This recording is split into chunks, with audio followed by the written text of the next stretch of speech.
যে বলেছে যেখানে একটা পলিটিক্যাল বিষয় না, কি কোন দল করবে সেটা অবশ্যই আমরা প্রত্যেকে কিন্তু দল করবো, কিছু না ভোট দিতে পারে।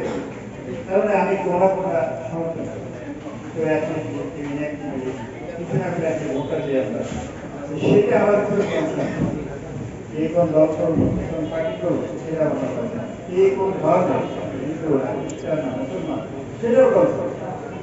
আমাদের মেন কনসেপ্ট হচ্ছে জোড়াই আপনার নামটা কি? সোহেলের অসংখ্য ধন্যবাদ, চমৎকার কিছু কথা বলেছে, চমৎকার কিছু কথা বলেছে বলবো। আমার আসলে মূল পরিস্থিতির দিকে কথা বলার সুযোগ কম। আমার ইচ্ছা ছিল যে পরিস্থিতির কিছু লোককে নিয়ে বসে আমরা আগ্রহ করি ওটা দেশের জন্য, ওটা দুনিয়ার জন্য, ওটা দুনিয়ার জন্য পূর্বশীতে কারণ অংশ মাগুরার জন্য, গোটা দেশের জন্য, গোটা দুনিয়ার জন্য অনেক কিছু করার আছে। তবে আমি ভাবছি যে অ্যাটলিস্ট ঘর থেকে যাত্রা শুরু দরকার, মাগুরাকে ঠিক করা দরকার, সেই চেতনা নিয়ে বড় কারণ হচ্ছে এই মাগুরার মাটিতে বড় হয়েছে, এখানকার আলো বাতাসে বড় হয়েছে। মাঝে মাঝে একটা কথা বলি, এই মাগুরার মানুষের গরিব মানুষের খামের টাকা ট্যাক্সের টাকা বড় হয়েছে, আমার দায়বদ্ধতা আছে, আমার ঋণ আছে এই মাগুরার মানুষের কাছে, এই ঋণ পরিশোধের দায়বদ্ধতা অনেক বারবার এখানে ফিরেছে। আর জুলাইতে বললাম যে আরো ভিন্ন কারণে জুলাই একটা মাত্রা যোগ হয়তো আমি আবারও বলবো এই জুলাই বিষয়ে আজকাল তো দেখছি অনেক ভবিষ্যৎ ছোট পরিষ্কার নিয়ে আবার করবো।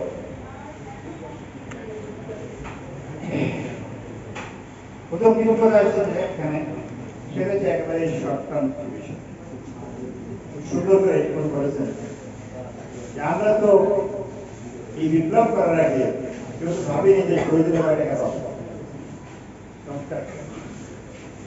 কেউ তো ভাবিনি যে আহত হলে কি পাবো, চিকিৎসা ব্যবস্থা কে করে, চিন্তা করে কিন্তু সংগ্রাম করতে চাই গেছে। এই সংগ্রাম তো জামাত করেছিল, এই সংগ্রাম তো বিএনপি করেছিল, এই সংগ্রাম হেফাজত করেছিল, এই সংগ্রাম হেফাজত জামাত বিএনপি সম্মিলিতভাবে করেছিল, কিন্তু শরীরে ছেড়ে পতন হয় না। কারণ কারণ দেশের সাধারণ মানুষ আস্থা পায়, সাধারণ মানুষ চিন্তা করেছে আমরা তো 54 বছর ক্ষমতা পালাবো, এক গ্রুপ যায় আর এক গ্রুপ আসে, যে লাউ সেই গ্রুপ, তাই না? নাম দুটা জিনিস একজনকে লাউ একজনকে গ্রুপ, তাই না? এই জন্য দেশে জনগণ কিন্তু যখন সারা দেয় জনগণ মাঠে নামে না, তাহলে জনগণ এই 34শে জুলাই 2024 তারা মাঠে নামছে কেন? শুধুমাত্র কিছু সাধক গ্রহণ করলে টাকা পাওয়া যাবে এই জন্য তারা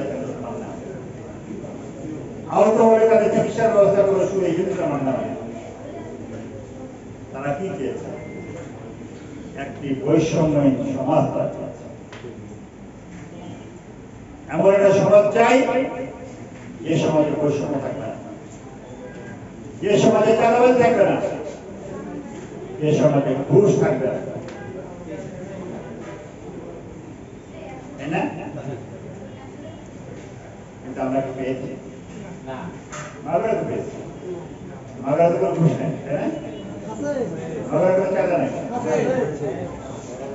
মাগুরা তো পাইনি।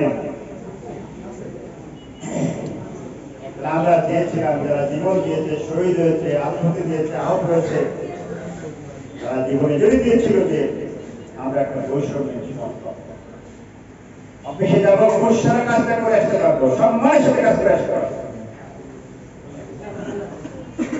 যারা চাকরি করে তারা কি, আমি চাকরি বলছি না, সবটা খারাপ, আমরা বলি পাবলিক সার্ভিস, জনগণের